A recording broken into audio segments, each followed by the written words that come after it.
তোৰ বলিয়া বান তই কলৈনো ঢাপলি মেলিছ লুই তোৰ বলিয়া বান তই কলৈনো ঢাপলি মেলিছ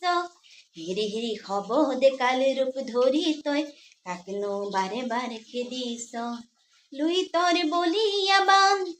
তই কলৈনো ঢাপলি মেলিছ। সকলোকে মই লয়শ্ৰীত আছে আকৌ এবাৰ স্বাগতম জনাইছোঁ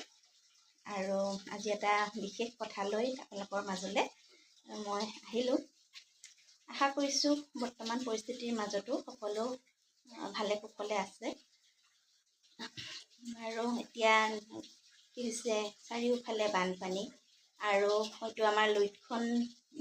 সেই শান্তৰূপ লুইতৰ নহয় তথাপি এনেধৰণে এতিয়া বৈ আহিছে যিখিনি পানী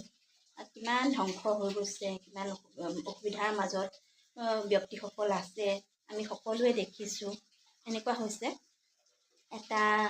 খুব দুখজনক বা এটা খুব আমাৰ বাবে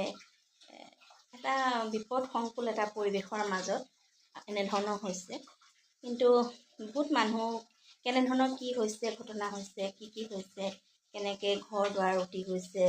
মানুহৰ কিমান সমস্যা হৈছে সকলোখিনি আমি প্ৰত্যেকেই দেখিছোঁ আৰু ময়ো তেনেধৰণে অলপ হ'লেও মই যিখিনি পাইছোঁ মই ঘৰত ইমান নহয় যদিও এনেধৰণৰ এটা পৰিৱেশ পাইছোঁ দেখিছোঁ আৰু মোৰ যিবোৰ দি আছোঁ আপোনালোকেও তাত দেখিছে আৰু মোৰ ফালৰ পৰাও মই যি পাৰোঁ তেওঁলোকলৈ 6-7জনমান তেনেধৰণৰ ভাগ হ'লে ময়ো মোৰ ফালৰ পৰা যিমানকণ পাৰোঁ আৰু ময়ো তেনেধৰণে তেওঁলোকৰ লগত থাকিবলৈ চেষ্টা কৰিছোঁ লগ দিবলৈ চেষ্টা কৰিছোঁ আৰু আমাৰ পৰিয়ালৰ ফালৰ পৰাও দিয়া হৈছে যি পৰা যায় সকলোৱে আমাৰ ঘৰৰ সকলো বা পৰিয়ালৰ এনেকৈ সকলোৱে আৰু মোৰ ফালৰ পৰাও মই খুব অন্তৰৰ পৰা যি পাৰিছোঁ দিবলৈ চেষ্টা কৰিছোঁ আৰু আছে চাওঁ কি হয় বাৰু। এতিয়া এনেকুৱা এটা সময় বিপদসংকুল সময় এতিয়া ডক্টৰ ভূপেন হাজৰিকাদেৱৰ মানুহে মানুহৰ বাবে এনেকুৱা এটা সময় তেওঁ কৈ থৈ গৈছিলে আৰু আমাৰ জুবিন দাৰ যিখিনি আছিলে আদৰ্শ এতিয়া প্ৰত্যেকেই সেই আদৰ্শৰে বা অসমৰ যিখিনি আমাৰ কৃষ্টি সংস্কৃতি সকলোখিনি আদৰ্শ লৈ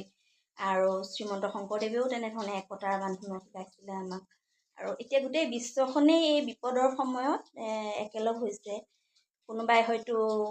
এটকা দি সহায় কৰিব পাৰিছে কোনোবাই হাজাৰ লাখ টকা কোটি টকা যিয়ে নহওক কিন্তু যোনে যি পাৰিছে সহায় কৰিব পাৰিছে কৰিছে আৰু যিসকলে টকা পইচাৰে সহায় কৰিব পৰা নাই মাতেৰে এষাৰ মাত দি এই বিপদত পৰা ব্যক্তিসকলক সাহস দিছে প্ৰত্যেকেই এতিয়াৰ সময়ত আমি সঁচা অৰ্থত তেওঁলোক এজন সফল হিৰ' এনেধৰণৰ প্ৰত্যেকেই সহায় কৰিছে আৰু এইটো খুব ভাল লগা কথা মানৱতাৰ যি জয়গান এই বিপদসংকুল সময়ত প্ৰত্যেকেই একেলগ হৈ থিয় দিছে মুঠি বান্ধি থিয় দিছে আৰু প্ৰকৃতিৰ ওচৰত সকলো প্ৰকৃতি আমাক যেনেকৈ সাবটি ধৰে তেনেকৈ আমি যদি প্ৰকৃতিকো মৰম কৰিব নোৱাৰোঁ প্ৰকৃতিও আমাক এক মুহূৰ্তৰ ভিতৰতে গোটেইখনেই ধ্বংস কৰি নিব পৰা ক্ষমতা প্ৰকৃতিৰ আছে প্ৰকৃতিতকৈ ডাঙৰ কোনো হ'বই নোৱাৰে আৰু আমিও গছ গছনি ৰোপণ কৰিব লাগে আৰু খনন কাৰ্য এইবোৰো যাতে কম হয় গছ গছনি ৰোপণৰ ওপৰত সেইবোৰ আমি গুৰুত্ব দিব লাগে আৰু এই বিপদসংকুল সময়ত গোটেই বিশ্বৰ প্ৰত্যেকজন ব্যক্তিয়ে কেনেধৰণে মিলিজুলি যাতে সকলোৱে একেলগ হ'ব পাৰে আজি হয়তো তেওঁলোকৰ হৈছে কাইলৈ আমাৰ হ'ব পাৰে আজি হয়তো আমাৰ হৈছে কাইলৈ তেওঁলোকৰ হ'ব পাৰে এনেকুৱা এটা সময় গতিকে প্ৰত্যেকেই একগোট হৈ যাতে কোনো বিপদত নপৰে এনেকুৱা এটা সময় আৰু এনেকুৱা সময় আৰু নাহক সময় নহয় আচলতে এইখিনি ভাল সময় তেনেকুৱা নহওক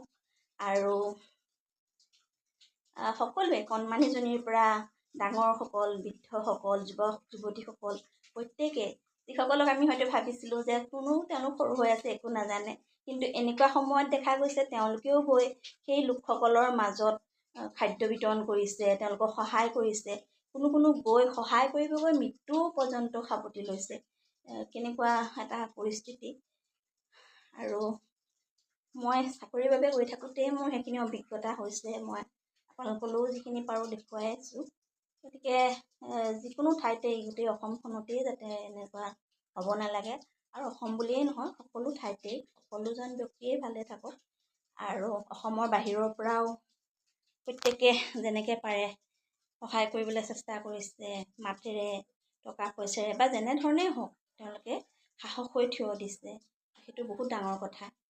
আৰু জুবিন দাৰ যিখিনি আদৰ্শ, এতিয়া প্ৰত্যেকজন ব্যক্তি হয়তো উজনি নামনি চিনিয়ে নাপাওঁ তেনেকুৱা হৈছে, কিন্তু সকলোৱে লগ পালে জয় জুবিন দা, সেইটো জুবিন দা যেন হাজাৰজন লাখজন জন্ম হৈছে আমাৰ মাজত, এনেকুৱা এটা অনুভৱ। আৰু তেনেধৰণেই আমাৰ মানৱতাৰ জয়গান হওক, সকলো মিলিজুলি থাকক। বিপদৰ সময়ত আজি মোৰ হৈছে কাইলৈ আপোনাৰ, কাইলৈ আপোনাৰ হৈছে আজি মোৰ। কোনেও ক'ব নোৱাৰে যে এই বিপদ কাৰ হ'ব কাৰ নহ'ব এনেকুৱা। গতিকে সেইখিনি যাতে নহয় তাৰ বাবেও আমি চেষ্টা কৰিব লাগে। আৰু যাতে আমাৰ ভৱিষ্যতটো যিসকল আহি আছে তেওঁলোকেও এটা ধুনীয়া পৰিৱেশ পায়, এনেকুৱা এটা দুৰ্যোগপূৰ্ণ সময় কাৰো বাবে নাহক, সেইটোৱে আশা কৰিছোঁ। আৰু আপোনালোকেও সাহসেৰে এই বিপদসমূহ সময়কণ পাৰ কৰিবলৈও প্ৰত্যেকেই চেষ্টা কৰিব লাগিব, সেয়াই মোৰ অনুভৱ। আৰু ভাবি আছিলোঁ, গতিকে এনেধৰণে আমি আগুৱাইও যাব লাগিব, আগুৱাইতো যাবই লাগিব প্ৰত্যেকে। ভাল সময় হওক বেয়া সময় হওক, তথাপি আমাৰ কৰ্মত পথত আমি অগ্ৰসৰ হ'ব লাগিব। গতিকে ইমানেই মোৰ ফালৰ পৰা মোৰ মনৰ অনুভৱ। আৰু ধন্যবাদ।